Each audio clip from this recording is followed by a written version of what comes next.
Howdy, Chase here at Rocky Mountain ATV. Thanks for checking into the YouTube channel. So today we're going to share with you 5 things that you should always do before you touch your clickers on your suspension. You want to dial in your suspension the best you can, but you got to give yourself a fair fighting chance. So make sure that you're doing these 5 things before you even start to touch your clickers. Tip number 1, air pressure. You got to run the correct air pressure. I swear to you, I was just riding with my oldest brother not too long ago. His first dirt bike he's owned in probably 10 years. I asked him what PSI he was running. We were at a motocross track. He's like, I don't know. I checked him. 24 PSI, people. That is a rock. If you have too much air pressure in your tires, it's gonna feel harsh. Doesn't matter what you do to your fork and your shock, it's gonna give you a harsh feel. You're gonna deflect off of objects. It's not gonna settle. It's gonna push when you corner. So you don't wanna have too much PSI.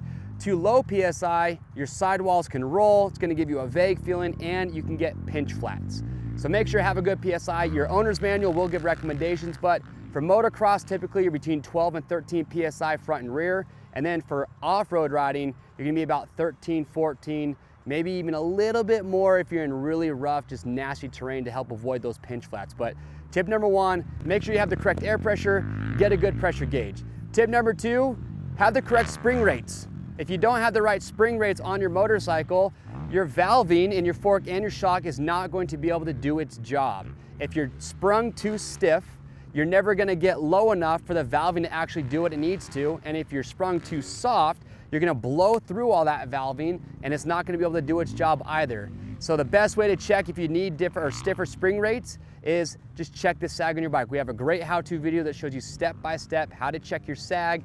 So be sure you're doing that before you go make adjustments. If you need to, get the correct spring rates, then go dial in your suspension. That's tip number 2, is get the correct spring rates. Also make sure to, kind of goes with that, make sure you are setting your sag before you go ride.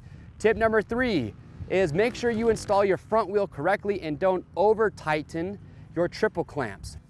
Front wheels, I see this all the time. People don't install them correctly, and if you don't install it the right way, it's very easy to not do it correctly. You can actually bind up your forks on the front axle, and then your forks can't move up and down freely, and you're gonna get a harsh feel. And there's a specific way that you wanna tighten down and install your front wheel. We even have a how-to video for just that because it's that important. So if you've never done it before, if you're not sure the proper procedure, watch our how-to video, but make sure you're doing that correctly so you're not binding your forks. And along with that, another common issue we see is that people over torque their triple clamps. It is worth it to go spend some money and get a good torque wrench because your triple clamps, if you over tighten those, with most clamps that are out there, you're probably about 15 to 17 foot-pounds for the upper and the lower clamps. Your service manual will tell you exactly what they need to be at. If you have aftermarket clamps, you can ask the company. Mine from Ride Engineering, it says it right on top what the foot-pounds need to be torqued to. But with that being said, what happens is if you over torque your triple clamps, you can actually bind up and create friction and your forks cannot move up and down freely. And that's another way, without realizing it, that you can get a harsh feel out of your forks and not utilize your suspension the way it should be. So install your front wheel correctly and don't over torque your triple clamp bolts. You also wanna make sure they're not under torqued, because I've actually seen it before where people don't get them tight enough, they land off a jump and the tubes actually slide up in their clamps, and you don't want that to happen either. So that's tip number 3. Tip number 4, bleed your forks. When you ride, you build up heat and it builds up air pressure inside your forks, and that air pressure will actually start to make your forks feel stiffer. And trust me, I've seen this a lot where guys, they go way too long, they don't bleed their forks, and then you back out those little bleed screws and you just hear psh. It's like a whale blowing air out in the middle of the ocean. So bleed your forks before every ride, or even during a ride. If you're out doing motos at a track in between those rides, bleed them out, because obviously you want a good plush feel with your forks. So the more air pressure that's in there, the firmer it's gonna feel. Even air forks have bleed screws. So make sure you're running the correct spring rate, have the right amount of air in your forks if you got the air fork, but make sure you're bleeding those.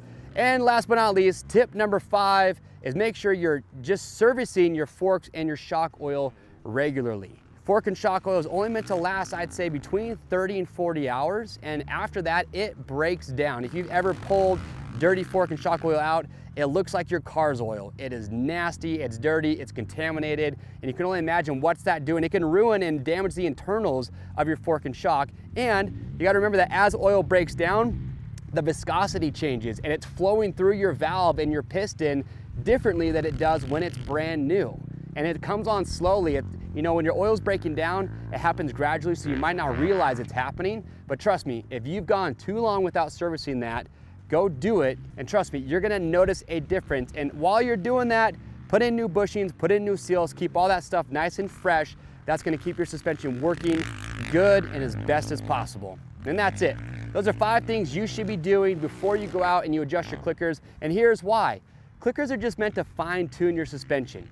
Okay, once you've got your correct spring rates, you've set the sag, maybe you've had your suspension revalved, your clickers are there just to fine tune, not make these major overhauls to your bike's chassis and suspension. So have a good base, start off correctly, do those 5 tips we just shared with you, then go and adjust your clickers to fine tune, and you're ready to rock and roll. If you have more comments, more feedback, something that maybe we didn't talk about, leave that in the comment section below, because we want to hear your feedback. What do you think I missed? Argue with me, I want to hear it. If you guys have any other suggestions for great suspension videos like this one, you know, tell us what ideas you have as well. If you like this video and you want to see more great suspension videos, get subscribed to our YouTube channel. We're the best place to go to for videos like this, product reviews, product spotlights, all the good stuff. I'm Chase the Rocky Mountain. We'll see you on the trails.